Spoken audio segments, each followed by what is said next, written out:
Hello, beautifuls. You're listening to Bliss and Grit. I'm Brooke Thomas. I'm going to be joined soon by my very dear friend and co-host, Vanessa Scotto. On the show, we're talking about being on the embodied spiritual path and what does that even mean? So what's a real evolution of our lives? How do we ultimately embrace everything, the beauty and crazy, the joys and the messes, the bliss and the grit that is a human life? We're attempting to sort it out for ourselves here on the show. In today's episode, we're talking about the importance of having your people with you on the spiritual path. So if you're somebody who is getting curious about and in many ways no longer fully living by the conditioning of your own life and of your culture's preferences, it can be strange and it can be lonely sometimes. And, in Buddhism, one of the key jewels of the path is called the Sangha. For those of you who don't skew Buddhist, it's basically about having a community of people who can be with you on the path. So people who are committed to being with reality, people who get the journey that you're undertaking. And today, Vanessa and I are talking about a number of things related to this. Things like coming out of the spiritual closet, all the typical human things that come up in real sanghas, how to find your people or even just one person, and why supportive community is so important. A quick bit of news, we're actually hosting our own quasi-digital Sangha, kind of, sort of, for 6 weeks, beginning at the end of June. We're calling it the Being Human series. So if you want to deepen the conversation with us and other Bliss and Grit listeners, you can check out all the details at blissandgrit.com/beinghuman. And you can also just click on the events tab of the website if you want to scope out what we're up to. The last thing before we head into the conversation, we have potty mouths. If you've listened before, you know that. If you haven't, you're probably going to want to wear some headphones if you're hanging out with your kids. Okay, here we go. Hello, beautiful. Hello, darling. I was listening recently to a Dharma Ocean podcast. So that's Reggie Ray. And Dharma Ocean is the lineage that we practice in, although it's gone all kinds of places from there. But in any case, I will put in the show notes the link to this specific episode because the name of it is escaping me. But he was talking about several things, including the Sangha. So for those of you listening who are not like in Buddhist-ish orbits, the Sangha just means the community of people who are on the path with you, like who you actually know and interact with and talk to about being on the path. So it occurred to me, like, we haven't talked about the Sangha so much, and we are just kicking off the Being Human series, which is like our own 6-week digital version, kind of, sorta, of a Sangha. I was like, oh, we should kind of, ish. I mean, it's a bunch of things, but it's interesting to talk about the community piece. So I have a couple of quotes from the episode that I'd like to read. And then we can, riff off those, talk about what we think about the importance of community on the path. So the first quote is, "The Sangha is people who are committed to not hiding," which I love. And the second quote, because when you hear that, I think a lot of people hear that it's sharp and fierce, as Reggie is. And the second quote is, "The mark of the Sangha is joy, the joyfulness of people who do not have to pretend to be anything other than who they are." And I think those two things taken together provide all kinds of rich reflection about why is it useful to endeavor to do this with a community, with some kind of group? Well, the first thing that occurs to me is how rare it is to find either of those things. Yeah, even in the designated places called the Sangha. I mean, everywhere, it's just such a rich idea to think that you're in a group of people who are genuinely committed to not hiding, like just that, starting there. And then to think furthermore that everyone gets to be themselves and kind of bathe in this beautiful joy that comes from spontaneous being. And I guess maybe one thing that it highlighted for me is just, I think we all crave that, and it's a little bit rare. It's very rare. Yeah, I agree. Yeah. And even before you get into the context of like a spiritual community, as in like a formalized group that we practice in and meditate in, like what a Sangha really is, so many people, even like listeners that email us or message us, so many of my clients, so many of my friends feel really alone in their journey. sometimes obviously people feel very alone in their life, but even if they have a rich network of friends, they'll feel like they have no one to talk about their spiritual path with, and that they have, I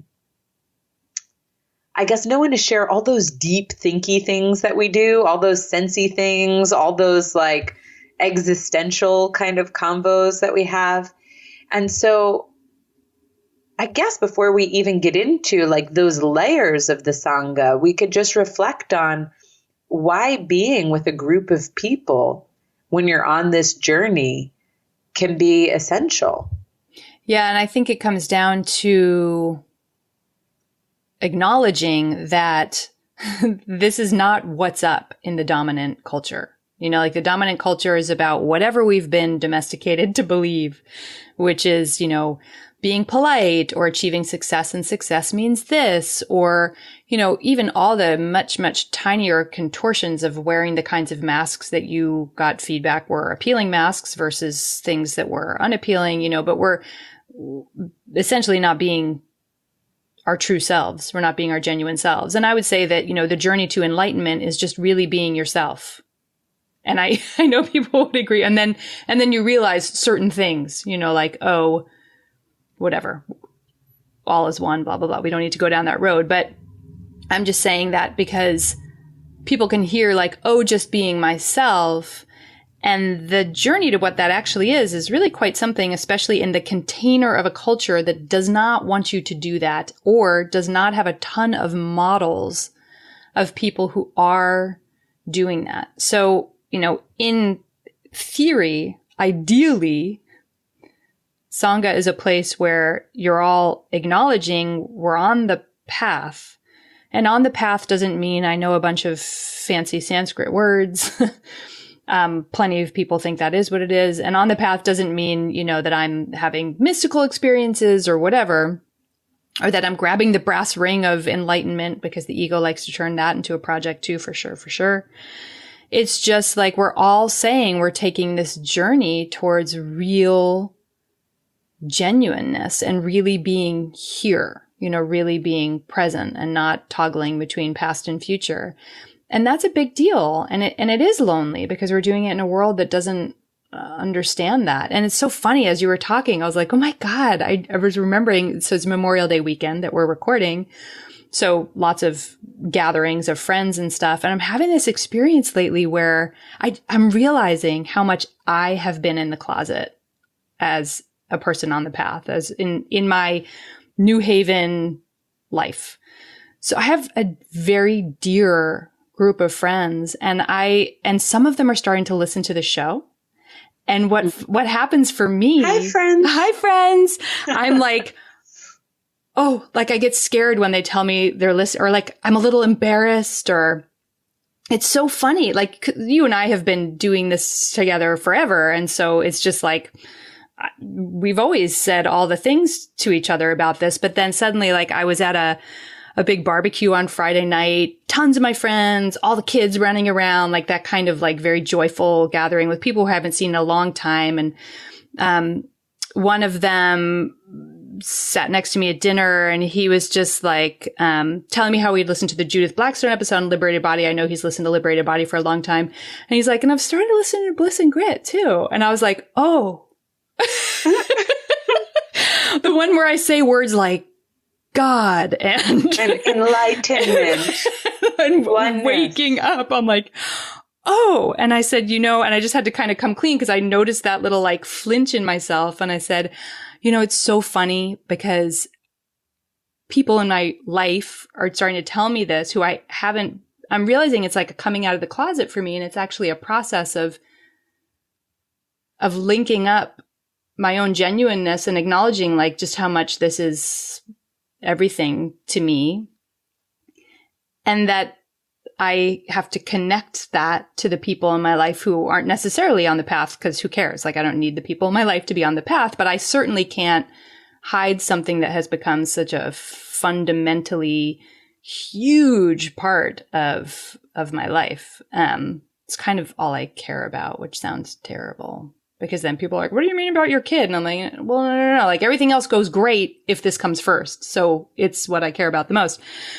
But it's fascinating. Like I've had to watch myself, how I'm compartmentalizing, right? And there's this shyness about like acknowledging that this is my priority, is coming home to reality, giving birth to myself, whatever you want to call it, because all the other words, spirituality and enlightenment and stuff, have been corrupted so much. I'm shy just hearing those words, giving birth to myself. You know, like, I don't say that at the barbecue. Well, I've been busy giving birth to myself. Listening, that's Brooke's thing now. No, I was thinking that.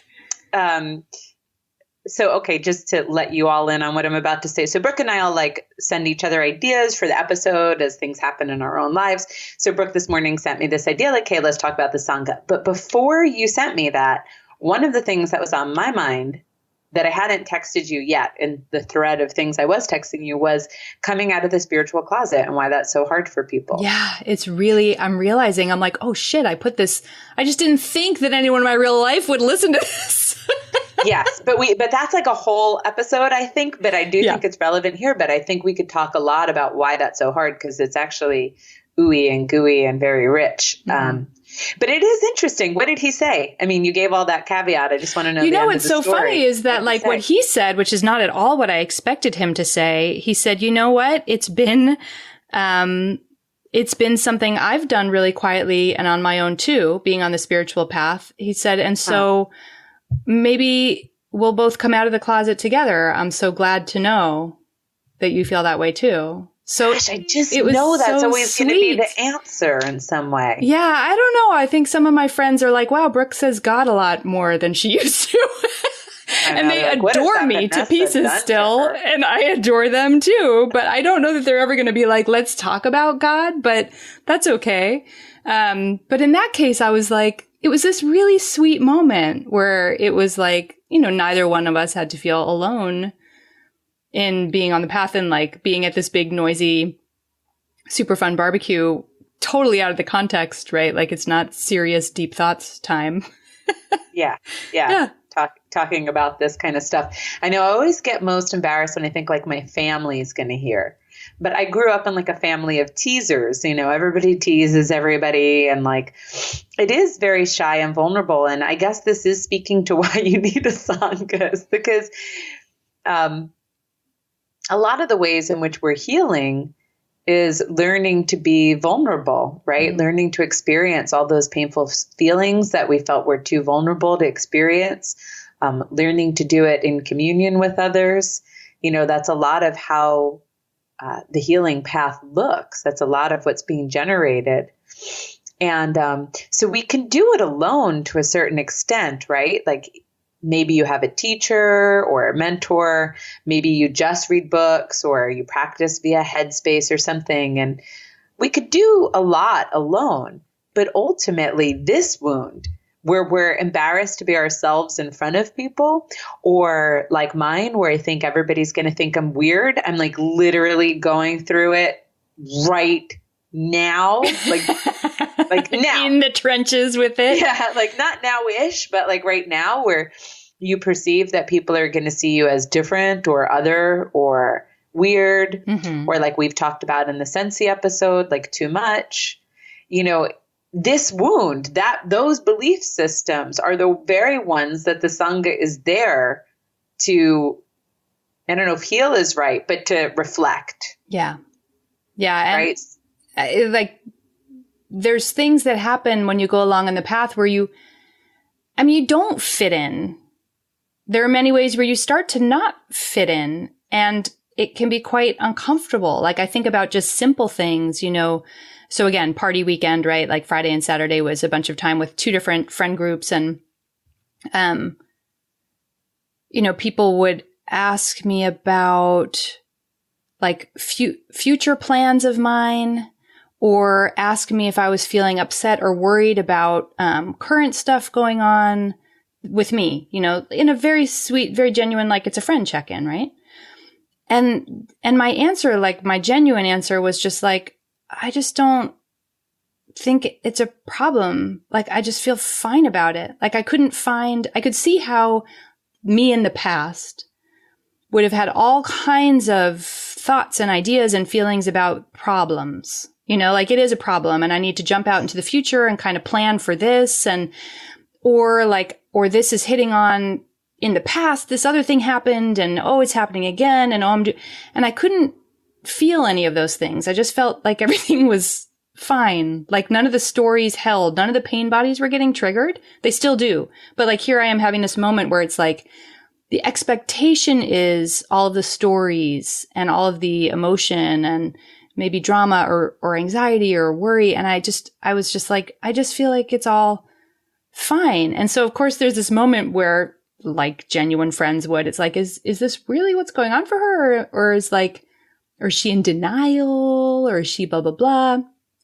And I think that's all fine and good and valid in the sense of like friends check in on you.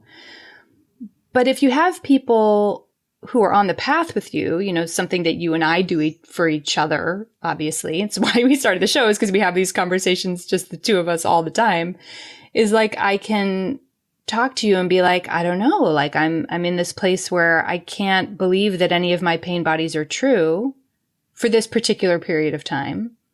And it's so interesting because I can't get hooked by drama. I can't think about the past or the future. And so I'm just like this person that's like, yeah, no, it's fine. It's good. I don't know what you're talking about. And that's a completely different conversation than what's going to happen in like normal, polite society conversation because it's oriented around the past and the future and things are problems and pain bodies are real and you are your thoughts. And like once all that stuff starts to shift, you need to feel like there are these pockets of people who don't just think that you're going crazy. Yeah. Yeah, I know. And also, I mean, I remember even further back, simple things like, you know, when someone, let's say, would complain about someone and then you would give the other side, like, well, maybe they're going through this, you know, have you ever thought, like the kind of thing that I just can't help but do reflexively because of the way I'm wired is like towards empathy and compassion and towards like trying to understand human nature. Mm-hmm. And it's like, yeah, that's probably not what anyone wants to hear, right? They want to hear you be like, they're such a dick. You know, I hate that person. Right, of course. Yeah. And like get incensed or whatever. Or like even at one point at the party, someone I wonder what happened to them. Oh, I know. Don't you have compassion for them? My heart just moves towards compassion. Or like at one point, everyone was talking about what projects they were working on. I'm not bitching about my friends, by the way. It was actually this super lovely time, of course. But it was me noticing that like, I'm a part of this lovely social event. And I'm noticing that I just am not participating in the way that I have in the past.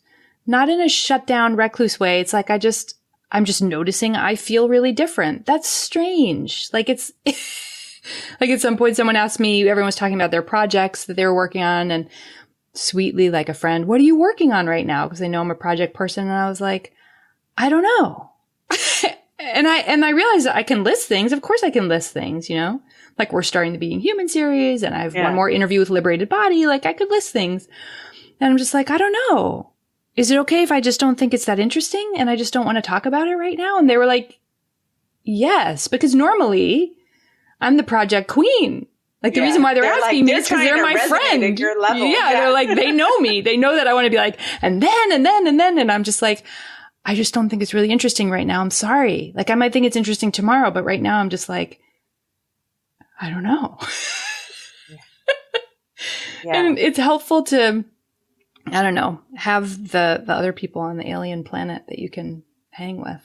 Well, and I think you're describing something, your friends sound very dear because they're riding all these waves with you. But it is true that certain, less open people will try to hold you back, right? Sure. And I'm not going through that. I'm lucky. Yes. Yes. And there's a couple of things people can confront. One is not meeting people that they can have these conversations with. The other is that the people they are in relationship with start to try to hold you back. So I've heard so many stories that shock me. Like, let's say someone becomes a vegan because all of a sudden they realize that animal rights really matters to them. Mm-hmm. And then people like tell them they're being a baby or they should get over it or they should just eat this meat. I've heard people who were sober tell me, oh, yeah.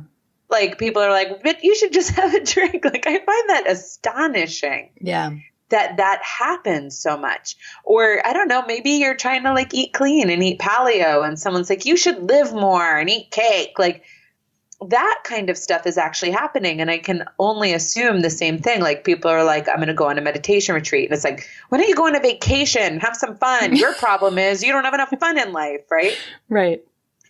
So there's one dilemma where you don't have anyone to talk to about these kinds of deep existential experiences. And then you have this other thing where there might be someone in your life who's like actively pushing against your evolving process, right? Which can then be really triggering of all those belief systems. I'm weird. It's not okay. I'm not okay as I am. Why can't I just be quote unquote normal? Yes. Oh God. the mantra I've said to myself since I was a child. Why can't I be normal? Why can't I be normal? Sometimes I say I don't simple. know why, but why can't I be simpler? Like, and I don't know who's simple.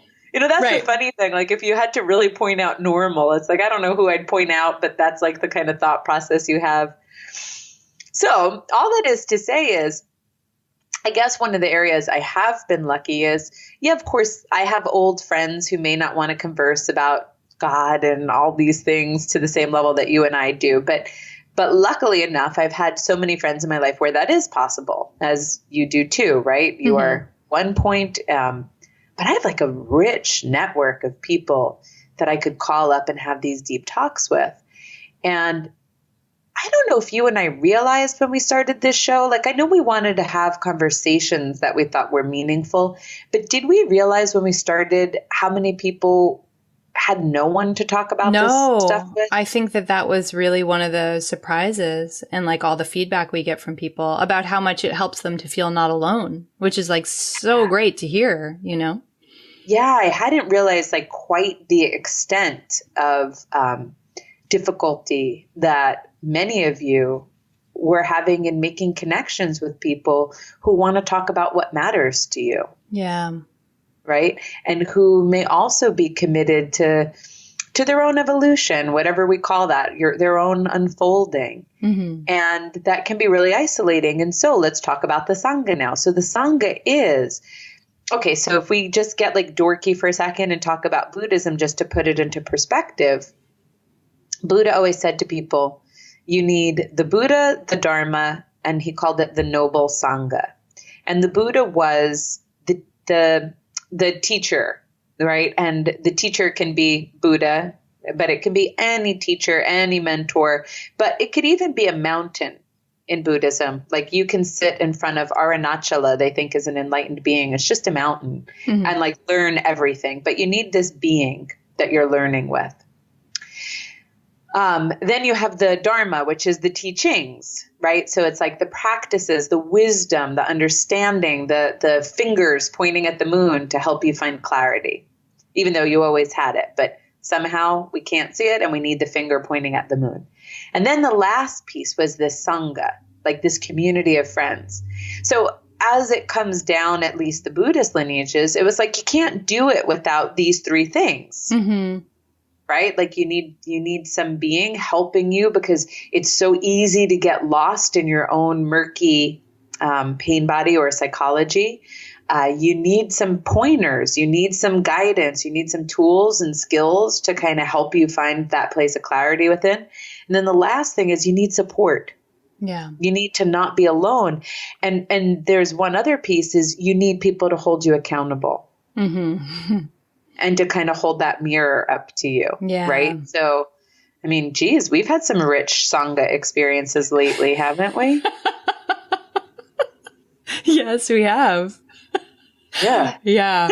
Yes, we have. It's interesting, the mix that comes up. But as you were talking, I was thinking, like when you're saying people to hold you accountable, and actually I was talking with one of my dear friends this week, and somebody who doesn't listen to the show, but who knows somebody who I do talk with about being on the spiritual path, and who knows me quite well and knows that we do this. And she was like, you're so lucky to have Vanessa. Like you're so lucky to have a friend that you can always call up when you're in need or something like that. She put it like that. And I was like, I'm crazy lucky. And I also, the other thing that's great that I have in Vanessa is that she'll call me out when I'm full of shit. Like, not in a harsh way, but like, I remember when I was in an abusive relationship, something I try and talk openly about, which I got into when I was an adult, 35, 36, something like that. Anyway. And I'll never forget the moment sitting across from you at brunch in Brooklyn towards the end of it. And you were just like, it was so helpful. It was one of the most helpful moments of my whole life, because instead of saying, oh, honey, I'm so sorry you're suffering so much. I'm so sorry you're hurt, because I was just a train wreck. You were like, sweetheart, I've known you for a long time and you are not a crazy person. And in this relationship, you are being a crazy person. And it was one of the most relieving things anyone has ever said to me, because it was holding my feet to the fire. And that is like, if the path is about making friends with reality, the Sangha is keeping you connected to reality, which is not the same as flinging feces in someone's face. It is not the same as sharpening your knives and being harmful with it. It's just that when there's an opening to really show somebody that they are being consumed by their stories of why they need to be in this horrible situation, in my case, you can just offer them reality and just be like, I just need to show you, I know you're not crazy and you're acting crazy. So something's going on here. And after you said that, I said to you, I just want to go back to being able to enjoy my life. And all you said was, yeah. And it was like permission. I was like, oh, I could just make that choice, which of course, when you're in an abusive relationship, that doesn't feel true, because you're fearing for your safety and you've really gotten yourself in quite a mess. When you're in something that deep, you've been listening to some very loud pain bodies for a long time. But it was like, suddenly there was just this breath of fresh air of like, oh, like there's permission for me to just engage with basic, sane reality, which right now is at brunch, sitting across from one of my dearest friends who I trust with my life. And she's just offering up to me this reflection of like a way that wasn't going along with being hooked by the pain and the stories and the fear, terror. Just total terror when you're in a situation like that.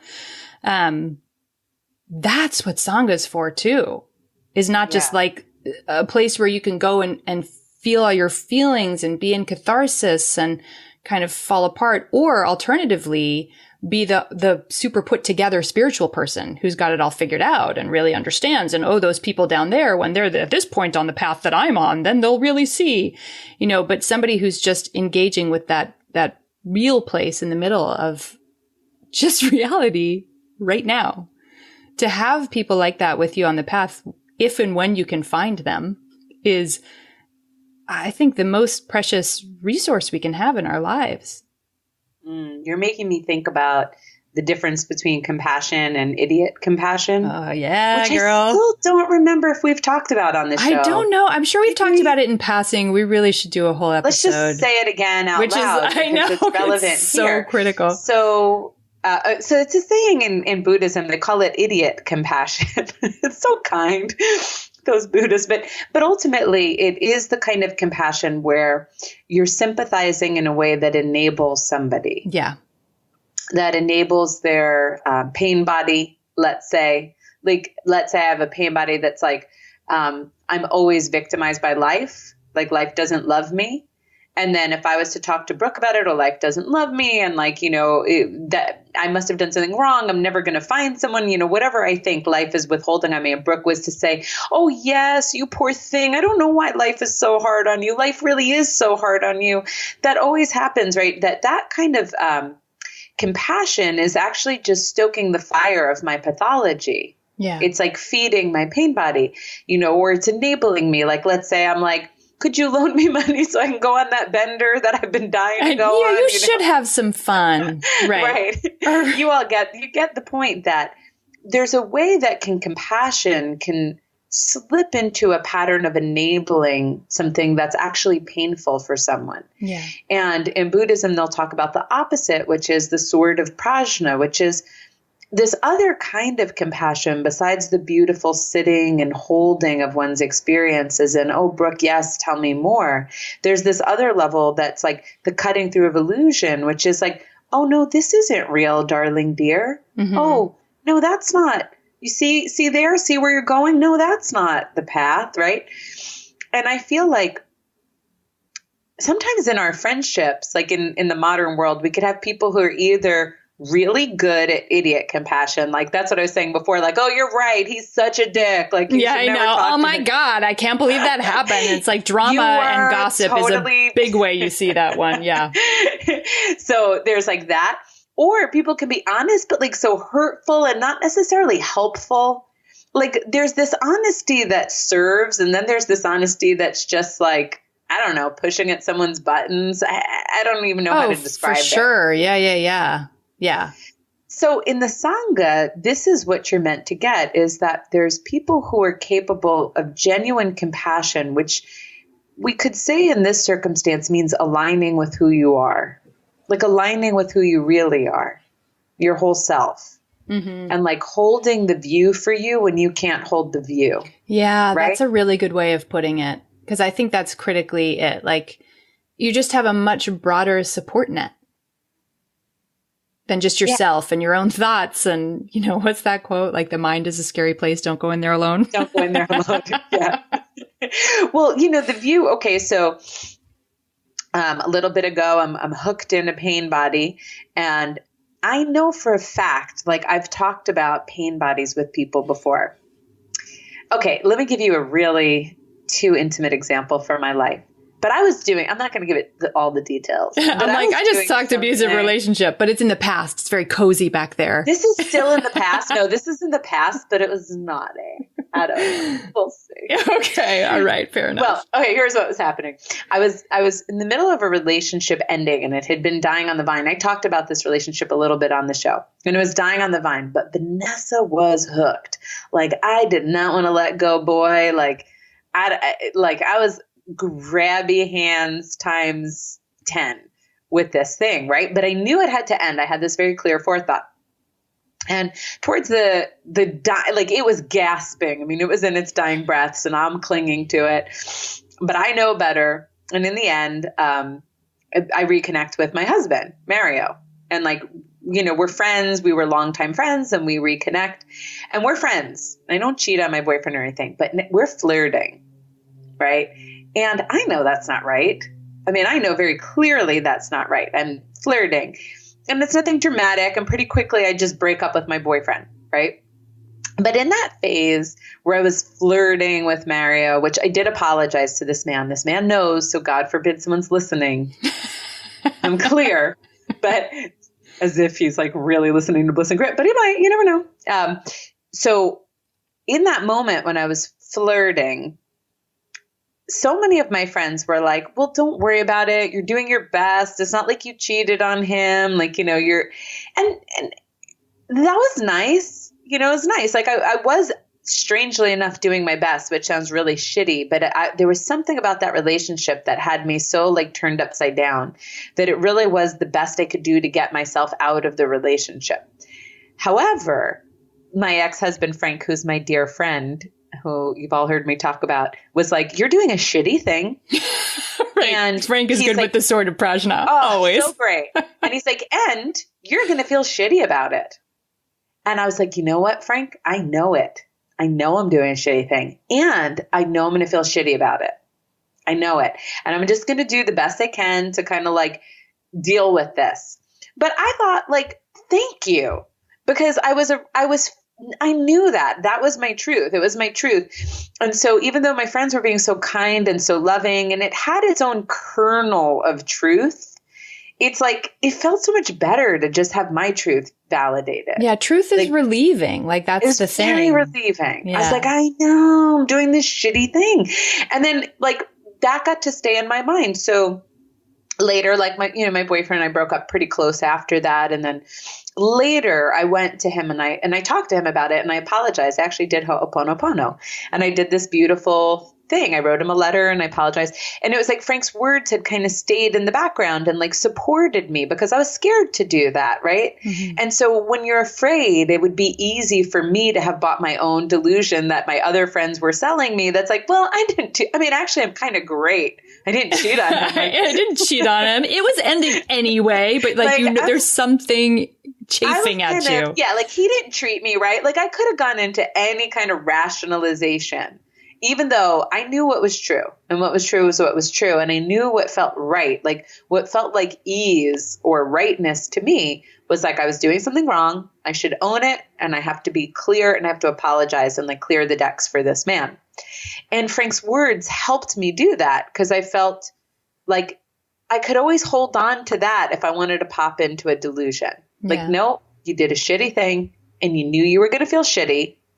Now let's go. Let's deal with it. And I think that's what a Sangha does. So whether or not you have like a formal community, which we have a couple of formal communities, but none I'm always in touch with. You have one that you're in touch with more than me probably, but or it's just this like special group of friends that are different. Like I go to my friends if I'm upset. All of my friends are really good human beings, but you know who you're going to go to when you have a Sangha problem. Right. And who's going to deliver reality to you?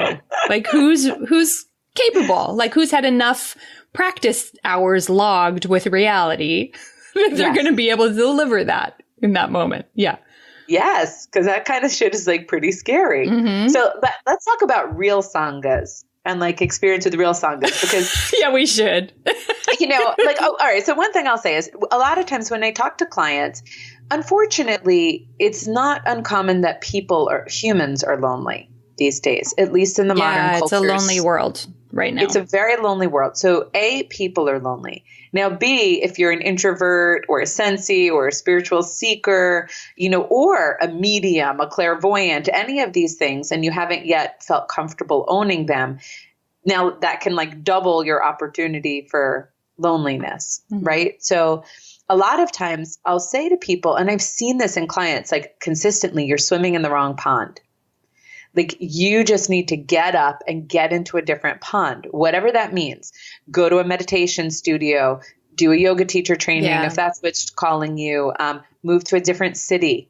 Like Austin and Miami are very different in terms of how they're making space for the type of person I am, right? Like you need to get into a different pond because yes, of course, when you're alone all of the time, and you're in your own head and the people you do try to talk to either rebuff you or they lack interest in what you're talking about, it's going to keep all those pain bodies circulating. It's like trigger. And I would say the mask you're wearing, like the not being out of the closet is just making you be around people, like if I only am, or those stupid dating advice things, right? Like if I followed the rules and went on dates and acted like, I don't know, a vapid princess or whatever the advice is that they give, like I would attract people who like vapid princesses and I would hate them. So it's like the same thing with the people in your community. If you just feel really lonely and no one can connect with you, probably there's some part of you that you're really not letting come forward enough that people are going to glimpse the truth of you and go, ooh, and even have an opportunity to be attracted to that and to resonate with that in a way where you can find truth buddies. in a different, if you go. Because you're hiding out too much, you know? Yeah. I mean, some of it can come from how much you let show so that you're like a beacon, right? Like you just let that show to this guy that you're already friends with, but like now you have a whole new area to go into and you never know, right? Yeah. Like when you have the courage, you never know what's on the other side. Like I believe people are a lot more curious about spirituality than we fear they are when we're stuck in that closet feeling. But then the second thing is sometimes you just need to go to places where people who think like this or feel like this or are interested in this exist. Yeah. Right? And that's what a Buddhist Sangha was. I mean, I think they have Sanghas in yogic traditions too. I think actually it's the same word. It's a Sangha. And they existed because spiritual seekers were not always part of the mainstream culture, I think at any time per se. Yeah, right. And they would go and join another group. I mean, church, if you were Catholic, temple, mosque, these places are sanghas for different traditions, right? They're communities of people who come together, who are meant to elevate one another, support one another, and kind of hold each other on the path. Would you agree? Yeah, I think that's idealistically what they're designed for. I think that's why they came into being. Yes. Yeah, that was the original goal. So we can see kind of cross-culturally, there was this calling for, it's hard to do this alone. Mm-hmm. When you look at a desk and you knock on wood, you believe that's wood, right? And if everybody else in the world believes that's wood, and all of a sudden you're like Judith Blackstone, you start to see it's light, but everyone around you is going, no, it's wood. No, it's wood. No, it's wood. It's definitely wood.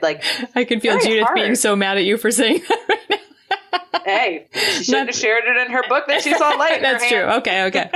Fair enough. I'm not calling her out. Only what she says.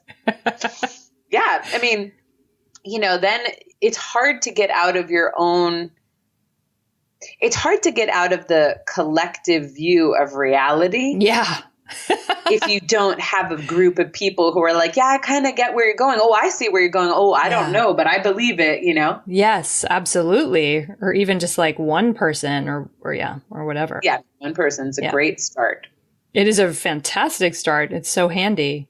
And then, I think that the piece that we should probably talk about a little bit is that when you do, say, go to a Sangha, like an actual place, a meeting for people, or even if it's like a Power of Now book club or whatever, you've decided you're going to kind of immerse yourself more in spiritual people, you're going to find humans when you go there. You're going to find human beings. And human beings come with all of their stuff and all of their flavors and all of their triggers. And so you're not going to automatically resonate with everyone. There will be people there who piss you off and push your buttons. At least historically for me, that has been the case. And you don't have to give yourself over to them. You know what I mean? It's not like joining a cult. It's not okay, but this is my Sangha. And so I need to share everything that's the most close to the bone for me right now with all of these people in the room. I would say, not necessarily. It's an opportunity to connect in a very genuine way with people on the path. And then when you get there, you'll discover who are the people who you really do resonate with, and who are the people who you don't. And great. So now you have some people who you resonate with as opposed to none or very few. So there's still, discernment comes into play, and there's still humans being humans everywhere you go. Well, and then you have the second part. I mean, because part of the Sangha is to mirror to you where you're still hooked. Oh, well, yeah. Right? Everything's a chance to just push on the wounds, get everything up through the soil. Hooray! It's what makes community so potentially overwhelming to people. Right. I mean, historically, I've always been the person, and I say historically as in, as of yesterday. As of 5 minutes ago. In case I'm changing. I don't want to box myself in. But no, historically, I'm always the person okay, so when I went to grad school in San Francisco, I was coming from New York. And before we go to class, because I went to a spiritual psychology program, you had a retreat, a kind of meditation-y, touchy-feely retreat. And they're like, okay, who wants to carpool? There's a carpool board where strangers are signing up, and it's a 3-hour drive. And I'm thinking, oh, hell no, I'll take the room by myself. I'm definitely not carpooling. God forbid I get stuck with some stranger for 3 hours, right? That is me at every community thing. And then the funny thing is I do this at every community thing. And then I'm like, no one's talking to me. I know. I've seen you do it a million times. No, but this time I was trying so hard to No, you were good. I was thinking about Dharma Ocean. I remember at Dharma Ocean at the end of a week of retreat, you have a what they call the banquet, which is a big party, and you guys have been through a lot together, and you've also been through days of silence. So there's this very bubbly, lively, uplifted feeling, which is quite delightful. And I remember walking in with you. I was your Sangha wingman. And at some point I was talking with another friend of ours, Annika, who we met through Dharma Ocean. And hi, Annika. And I saw you across the room or something. And you gave me some signal, a little bit of a help me or a little bit. Yeah. And I was like, oh, I should go, see how Vanessa's doing. Sometimes she hates these community things when they first get started or something, because it was Annika, so I felt like I could say that. And she was like, really? She seems so extroverted and so like comfortable in her skin. I was like, I know, everyone always says the same thing. And she always does the same thing. I'll be right back. Yeah. And really, she's a sensitive extrovert with people issues. And so this is what happens to me every time. I really like Dharma Ocean Sangha because you're silent. And so it's delightful. Right. Until the banquet. And then it's a party. And then it's a party and I get to be with people, but I don't have any of my belief systems getting stirred quite the same way. Although a lot of people, when they're silent, do have their belief systems stirred still. That's just not what was like. Yeah. Well, some people, have a very hard time with silence. I think you and I feel very comfortable in silence. Very comfortable. So it's like, oh, I'm with everybody and I could just love everybody because there's not a single button being pushed. Anyway, the moral of that story was that, the community becomes a mirror for me, right? To see where I'm afraid, where I think, I'm too much, where I think I'm not enough, where I take on responsibility for people's feelings, right? So that, I've said it before on the show that group therapy was like, such a helpful thing to do because the only way I knew how to perceive myself was inside of myself. Inside of myself, I feel like a very shy person. In a group, I'm getting a lot different feedback. I mean, it's changed over the years dramatically, but still, you're going to get something different. It's like what happened to the man in our group at our facilitator training. It's like he sees himself different inside than how we were experiencing him. Right. He must. I know he does. And so then what happens is the Sangha was a place and a contained place. Because there are facilitators and there are certain codes that we're all going to follow. So it was a really contained and gentle place for him to start to see something he couldn't see. Yeah. And it's an invitation at least. At the very least. Yes, right. It's an invitation. Because imagine most of us want more connection. Even in this conversation, we want genuine connection. I mean, that's what a Sangha is there for. We want people who really see us and point shit out to us if they have to. Like they love us enough. They have to do that, right? And so we want that kind of deep connection. And a lot of times, because of our own wounding in life, our own pain, our own psychology, we ourselves are thwarting ourselves from having that connection. Yeah. Just like the story I told you. I mean, what do you think Vanessa wants? Like, she wants connection. She wants to be loved as she is, right? It's like, I'm no different than any human.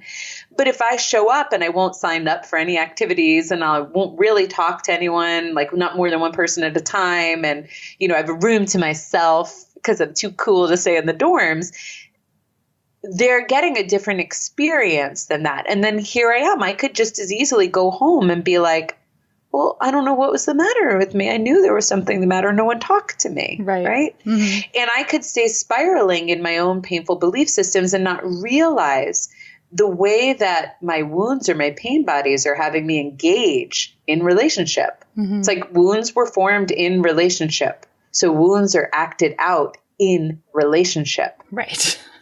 Right? They can be acted out on your cushion, but usually they're acted out in relationship. So the Sangha becomes this really rich place that I love and I hate and I push and I pull because you'll find, everyone will. Everyone will. Because you'll find some really sweet support. The combo platter. But everything comes together. Yeah. It's like in the washing machine. And there's like, no stop button. But without them, I guess it is to say that without people with you, as you're in this journey of life and on this path and looking at what matters to you, without people with you, not only can you feel very alone and sort of confused and lost sometimes, because like if I get lost and I'm like, God, Brooke, this pain body's so bad. You're like, hey, here's the way. That's just a pain body. And you can point, right? Yeah, it's so and you relieving. Can hold it. Yeah. When I can't. And that's huge. So it's all of that. And then it's also a great place to see how you're engaging with life that might be keeping some of the things that you don't want anymore running. Yeah. And then you have a chance to have different thoughts and different experiences, and life starts to show up quite differently. So having and you these, see they don't run. Yeah. The Sangha doesn't run, right? They can't ditch you. Yeah, it's very helpful. Like, and you can say the really, whatever the really true, really raw at some points, things might be coming up and they don't go anywhere. Like I remember when I was on retreat with Kieran last fall, and I met my friend Christina, who's local to me now. So she and I talk, somewhat regularly, but at some point it just came up, that feeling in the solar plexus of waking up in the morning, oh my God, I'm going to die. And she was like, oh yeah, just cash, right? Like I can say this to this person who I've just met because she's in my Sangha now, because we're on retreat. We know we're here committed to truth. And also I can just feel that I resonate with her and I can trust her. And she's a really genuine human being. And I can say that. And it was so helpful because she was like, oh my God, I remember that for years. And she was like, it's just, don't buy it. It's just the ego realizing that it, it's losing ground. And like, I've heard that in spiritual teachings, other places, but there was something about this moment. Like I'm gathered and with the Sangha, I offer this piece of something that's really challenging to me, has been really challenging to me. And this person and I was like, oh God, that's so true. Like it's just anxiety. It's just a physical feeling I wake up with. It's not true. It's just fear wearing a different hat, That's when Sangha is like, so relieving. And this isn't somebody who I had, 20 years of friendship with. We met on a long weekend, but we were in the Sangha. And there is a container set. I mean, anywhere that you go, and generally the people who are attracted to these kinds of things, right. Like, especially if it's a good teacher, but they'll set the container. So it may feel like a risk to kind of come out and say something like that or say anything else that might be on your mind. But the container is set, like no one's going to ridicule you. No one can turn away. They can't just leave, like there's this kind of built-in safety. And everyone's going for the same thing, which is to find truth and to find connection to themselves, to life, to others. Yeah. So it's like everyone wants that same kindness. So people are so ready to give it, even if in a different circumstance, they're not that way. Yeah. I always find like in conscious gatherings, this aspect of people come through. Mm-hmm. So I don't know. What's the moral of the story? Go find a Sangha. Go find a Sangha. Okay. Moral of the story. You're not alone. You're not alone. There are all these really great places where you can go and just start putting out your own little feelers about what feels like it resonates to you. And, if I can also end with a hope or something I'm grateful for, like I really didn't anticipate when we started doing the show that people would listen to these and feel not alone and feel supported. And so I hope that continues. And I also hope that we can find ways to, have people connected more and more, because it's just so relieving. Yeah, it's amazing the power of a conversation. It can't be undermined. No.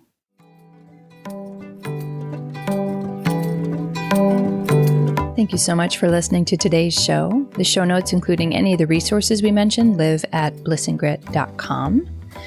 We have big news, which I mentioned in the intro, but we have our first event coming together. We're calling it the Being Human series. It's now open for registration. So if you want to deepen conversation with us and other Bliss and Grit listeners about spirituality and embodiment and what it means to be more human, we have a little community brewing up over there. So it's going to start June 26th. There's some time to sign up, but you can find all the details. Just kind of scope it out, see if it resonates for you at blissandgrit.com/beinghuman, or if you go to the website, blissandgrit.com, you can just click on the events tab. It'll take you over there. If you want to support the show, you can write us a review on iTunes or Stitcher or on our Facebook page, which is Bliss and Grit. And here is a lovely review from K8 Frere. First, the title of it is I Like You Better Than Nico Case, which is great. Here's the review. This podcast is turning out to be very important to me. I often listen multiple times to an episode and reference it, almost comically, regularly, in meaningful conversation. These two very smart, curious, and well-studied people complement each other beautifully in straightforward, honest conversations about the mysteries of being human. It feels like finding friends in the dark, amidst all our stumbling and searching, and getting a leg up on the journey. Thanks for doing your work, Brooke and Vanessa, and especially for sharing it so openly. You speak to my soul, and I'm grateful. That review makes me tear up a little bit. It's very sweet. And I can't even tell you guys how much it means to us to know that you're all out there and that this work is meaningful and that we're not just being goofy, vulnerable people in a vacuum, and that it's actually helpful in the world. So thank you so much. And we'll be back next week.